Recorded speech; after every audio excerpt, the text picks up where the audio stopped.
క్రీస్తునందున్న ప్రియులకు ప్రేమతో వందనాలు తెలియజేయుచున్నాను. ఫిబ్రవరి నెల 22వ తేదీ 2026. ఈరోజు దేవుడు మనకు చేస్తున్న వాగ్దానం ఏమిటనగా, యెషయా గ్రంథము 44వ అధ్యాయము 24వ వచనం. గర్భము నుండి నిన్ను నిర్మించిన నీ విమోచకుడగు యెహోవా ఈలాగు సెలవిచ్చుచున్నాడు. యెహోవానగు నేనే సమస్తమును జరిగించువాడను. నేనొకడనే ఆకాశమును విశాలపరచిన వాడను, నేనే భూమిని పరచిన వాడను. ఆమెన్. నా ప్రియమైన సహోదరి సహోదరులారా, మనం ఆరాధిస్తున్న దేవుడు ఈ సృష్టి అంతటికీ కర్త అని, ఆయనే సమస్తమును కలగజేసిన వాడని మనం ఎరుగుదాం. దేవునికి మహిమ కలుగును గాక. అంత మాత్రమే కాదు, మన తల్లి గర్భములో మనల్ని రూపించి క్షేమంగా మనలను ఈ భూమి మీదికి తీసుకొచ్చిన వాడు కూడా ఆయనే. దేవునికి మహిమ కలుగును గాక.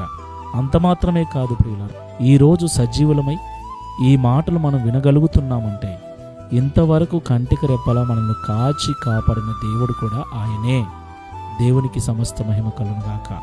నా ప్రియమైన సహోదరి సహోదరులారా, మన జీవితంలో ఏది కావాలన్నా ఏది జరగాలన్నా దానిని అనుగ్రహించువాడు దేవుడే. దేవుని చిత్తము లేకుండా మన జీవితంలో ఏది జరగదు. మనకు క్షేమాన్ని, మనకు లాభాన్ని, మనకు మేలును కలిగించేది ఏది జరిగినా అది దేవుని వలన మాత్రమే జరుగుతుంది.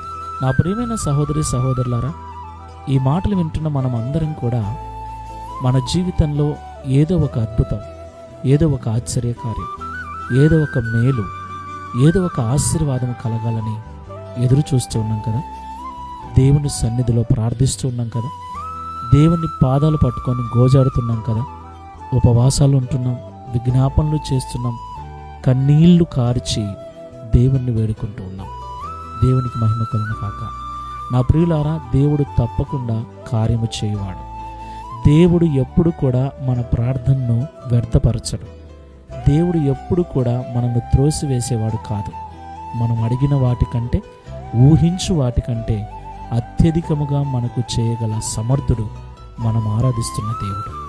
దేవునికి మహిమ కలుగును గాక. కాబట్టి దేవుని సన్నిధిలో అధైర్యపడక, విసుగు చెందక, అలసిపోక, ఎడతెగక ప్రార్థన చేయి. ఎడతెగక కన్నీళ్లు విడువు. పొందుకునేంత వరకు యాకోబు వలె పట్టు వదలక విజ్ఞాపన చేయి.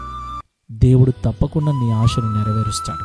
ఈ మాటల ద్వారా ధైర్యపరచబడి శుభప్రదమైన నిరీక్షణతో, విశ్వాసముతో, ప్రార్థనాపూర్వకంగా ఈ విశ్వాసపు యాత్రలో ముందుకు వెళ్దాం. ప్రార్థన చేసుకుందాం. సర్వశక్తి సంపన్నుడమైన యేసయ్య, సర్వాధికారమైన తండ్రి, మీకు స్తోత్రములు చెల్లిస్తూ ఉన్నాం. ఈ ఉదయకాల సమయంలో మాతో మీరు మాట్లాడిన ప్రతి మాటను బట్టి స్తోత్రాలు. నిజము తండ్రి, మేమందరము కూడా మీరు చేయబోయే మేలు కొరకు, మీరు ఇవ్వబోయే ఆశీర్వాదం కొరకు ఎదురు చూస్తూ ఉన్నాం. ఎప్పుడా ఆ ఆశీర్వాదం, ఇంకెప్పుడా ఆ దీవెన, ఇంకెప్పుడు జరుగుతుంది ఆ అద్భుతం, ఇంకెప్పుడు జరుగుతుంది ఆ ఆశ్చర్య కార్యమని నీ సన్నిధిలో కన్నీళ్లతో, నీ సన్నిధిలో ఉపవాసముతో, నీ సన్నిధిలో విజ్ఞాపనతో విలపిస్తున్న బిడ్డలు ఎంతోమంది ఉన్నారు ప్రభువా. ఒక్కసారి వారి వైపు చూడండి. ఇప్పుడే వారిని దర్శించండి తండ్రి.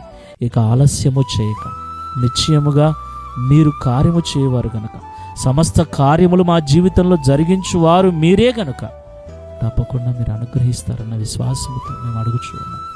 సహాయం చేయండి. నీకు సాక్షులుగా నిలబెట్టండి. మమ్మల్ని బలపరచండి. ఈ సాక్ష్యము ద్వారా అనేకులు నీ వైపు త్రిప్పబడినట్లు మమ్మల్ని మాదిరిగా ఉంచండి తండ్రి. ఈ వాగ్దానం మా అందరి జీవితం నెరవేర్చి మీ నామమును మహిమపరచుకునమని యేసు నామములో ప్రార్థిస్తున్నాము తండ్రి. ఆమేన్. Praise the lord. God bless you.